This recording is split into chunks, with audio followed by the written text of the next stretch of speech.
నిన్న boxing day test day 1 రివ్యూలో భాగంగా బటర్‌ఫ్లై ఎఫెక్ట్ గురించి చెప్పుకున్నాం. దాని నుంచి డే 1ని రివ్యూ చేసుకున్నాం కదా! ఇవాళ డే 2 రివ్యూ కోసం ఇంకో సైన్స్ థియరీ మీ ముందుకు తీసుకొచ్చేసాను. అదే డామినోస్ ఎఫెక్ట్. ఎవడ్రా వీడు ఛానల్ పేరు 'క్రికెట్ విత్ విహారీ' పెట్టుకున్నాడు అండ్ సైన్స్ పాఠాలన్నీ చెప్తున్నాడు అనుకుంటున్నారా? ఏంటో అలా సింక్ అవుతుంది. నేనేం చేయలేను. సో, ఆ డామినోస్ ఎఫెక్ట్ ఏంటి? డే 2 ఎలా పాన్ అవుట్ అయిందో ఈ వీడియోలో తెలుసుకుందాం. సో, ఫస్ట్ ఆస్ట్రేలియా నిన్నటి నుంచి ఇన్నింగ్స్ కంటిన్యూ చేసింది. Steve Smith and Pat Cummins Steve స్మిత్కి అద్భుతమైన సపోర్ట్ ఇచ్చాడు. 49 రన్స్ ఇన్నింగ్స్ ఆడాడు. లైక్ కెప్టెన్ ఇన్నింగ్స్ అనే చెప్పుకోవాలి. ఇక స్టీవ్ స్మిత్ చాలా పెద్ద సెంచరీ 140 రన్స్ స్కోర్ చేశాడనమాట. చాలా అథారిటేటివ్గా కనిపించాడు ఇన్నింగ్స్ స్టార్టింగ్ నుంచి. మూడో టెస్ట్లో సెంచరీ స్కోర్ చేసినా సరే ఆ టెస్ట్లో స్టార్టింగ్లో కాస్త ఇబ్బంది పడ్డాడు, తర్వాత సెటిల్ అయ్యాడు. కానీ ఈ టెస్ట్కి వచ్చేసరికి మాత్రం కంప్లీట్ డామినెన్స్, కంప్లీట్ తను ఏం చేస్తున్నాడో, తను ఎలా ఆడుతున్నాడో ఒక clear strategy, clear frame of మైండ్లో ఉన్నట్టు కనిపించింది. చాలా మంచి ఇన్నింగ్స్ ఆడాడు. ఆస్ట్రేలియా 474 రన్స్ స్కోర్ చేయడంలో అఫ్కోర్స్ స్టీవ్ స్మిత్దే ప్రధాన పాత్ర అనమాట. స్టీవ్ స్మిత్ ఇన్నింగ్స్ చూస్తే మీకు 2 రూల్స్ గురించి చెప్పాలనుకుంటున్నాను. రూల్ నెంబర్ 1, టెస్టుల్లో స్టీవ్ స్మిత్ లాంటి ప్లేయర్ని ఎప్పుడు రైట్ ఆఫ్ చేసేయకూడదు, తనని తక్కువ చేయకూడదు. రూల్ నెంబర్ 2 ఏంటో తెలుసా? ఫస్ట్ రూల్ ఎప్పుడు మర్చిపోవద్దు. ఎందుకంటే వాళ్ళలాంటి ఛాంపియన్ ప్లేయర్స్ కాస్త రఫ్ ప్యాచ్ నడిచినా సరే వాళ్ళు మళ్ళీ కంబ్యాక్ ఇస్తారనడానికి స్టీవ్ స్మిత్ వరుస 2 సెంచరీలే ఒక ఉదాహరణ. తను ఇంకో రికార్డు కూడా సాధించాడనమాట. టెస్టుల్లో ఓవరాల్గా అందరు ప్లేయర్స్ని చూసుకున్నా సరే టెస్టుల్లో ఇండియా మీద ఎక్కువ సెంచరీలు కొట్టింది స్టీవ్ స్మిత్తే. ఇవాటితో కలిపి 11 సెంచరీలు చేశాడు. సో తన ఇన్నింగ్స్ని ఖచ్చితంగా మెచ్చుకోవాల్సిందే, సెల్యూట్ చేయాల్సిందే. So Steve Smith Pat Cummins partnership వల్ల ఆస్ట్రేలియా భారీ స్కోర్ 474కు ఆల్అవుట్ అయిందనమాట. తర్వాత టెయిల్ కూడా కొంచెం విలువైన రన్స్ యాడ్ చేశారు. జస్ప్రీత్ బుమ్రా మరోసారి 4 వికెట్లతో ఆకట్టుకున్నాడు. జడేజా 3 వికెట్లు తీశాడు. సో అక్కడికి అయిపోయింది. ఇక ఇండియా ఇన్నింగ్స్ స్టార్ట్ అయింది.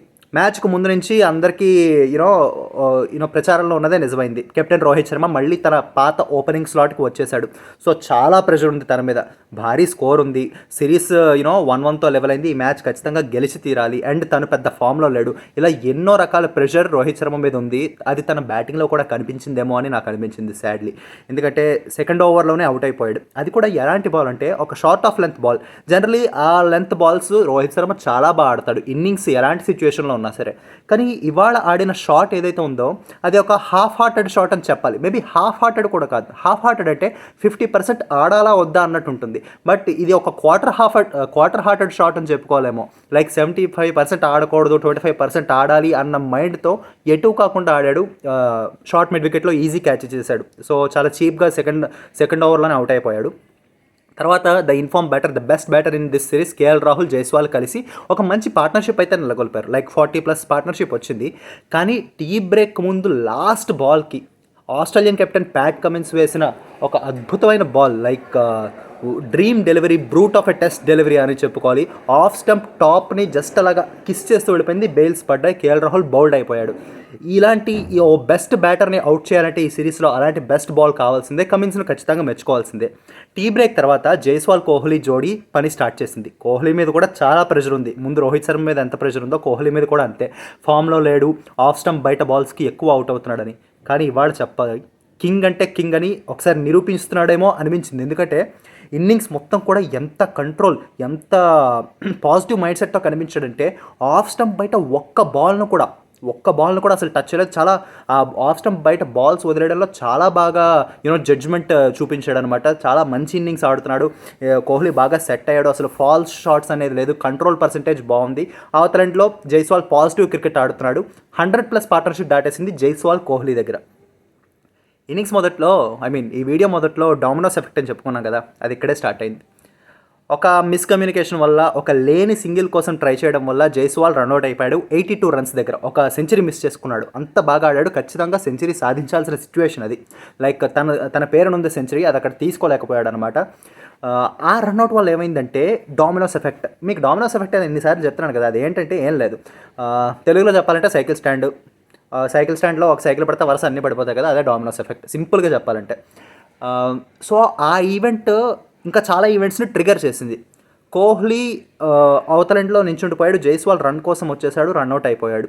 సో కోహ్లీ మైండ్లో అది ప్లే అయిందేమో, అది దాని ఇంపాక్ట్ తర్వాత కనిపించింది. ఎందుకంటే ఒక ఓవర్ అయ్యేసరికి కోహ్లీ కూడా అంతసేపు ఇన్నింగ్స్ మొత్తం ఆఫ్ స్టంప్ బయట బాల్ని చాలా బాగా ఆడిన కోహ్లీ సాడ్లీ మళ్ళీ అది ఆఫ్ స్టంప్ బాల్ బయటకు ఎడ్జ్ ఇచ్చి క్యాచ్ అవుట్ అయిపోయాడు అనమాట. అది చాలా అంత బాగా ఆడినవాడు, అరే కనీసం 50 కూడా చేయలేదు. 36 రన్స్ దగ్గర అవుట్ అయిపోయాడు. 50 చేయలేదు. ఖచ్చితంగా సెంచరీ చేస్తాడేమో అన్నట్టుగా కనిపించాడు. అంత ఓల్డ్ కోహ్లీని మనం చూసాం. అది అయిపోయింది. నెక్స్ట్ ఇంకాసేపటికే జైస్వాల్ వికెట్ పడ్డ తర్వాత నైట్ వాచ్మ్యాన్గా వచ్చిన ఆకాశ్దీప్ కూడా అయిపోయాడు. 5 వికెట్లు పడిపోయి మనము ఇంకా ఫాలో ఆన్ తప్పించుకోవాలంటే 111 రన్స్ చేయాలి. ఎంత? 111. ఇంకా 5 వికెట్లు ఉన్నాయి. ఇప్పుడు క్రీజ్లో జడేజా, పంత్ ఉన్నారు. తర్వాత నితీష్ రెడ్డి వస్తాడు. ఇది మన బ్యాటింగ్. కాస్త పాసిబిలిటీస్ ఉన్నాయి. సుందర్ కూడా ఉన్నాడు అనమాట.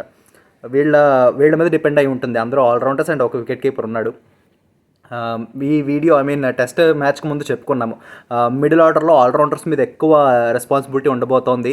వాళ్ళు దాన్ని ఎలా హ్యాండిల్ చేస్తారనే విషయం టెస్ట్ మ్యాచ్కి ముందు వీడియోలో చెప్పుకున్నాం. ఇప్పుడు నిజంగా అది వాళ్ళు ప్రూవ్ చేసుకోవాల్సిన సిచ్యువేషన్ వచ్చిందనమాట. రేపు Day 3 స్టార్ట్ అవుతుంది. ఆస్ట్రేలియన్ బౌలర్స్ మళ్ళీ ఫ్రెష్గా వస్తారు. స్టార్క్ కానీ, కమిన్స్ కానీ, స్కాట్ బోలాండ్ కానీ చాలా పెద్ద ఇన్నింగ్స్ ఆడాల్సి వస్తుంది. జడేజా, పంత్, నితీష్ రెడ్డి అండ్ సుందర్. ఎందుకంటే ఫాలో ఆన్ తప్పించుకోవాలి ఫస్ట్ టార్గెట్.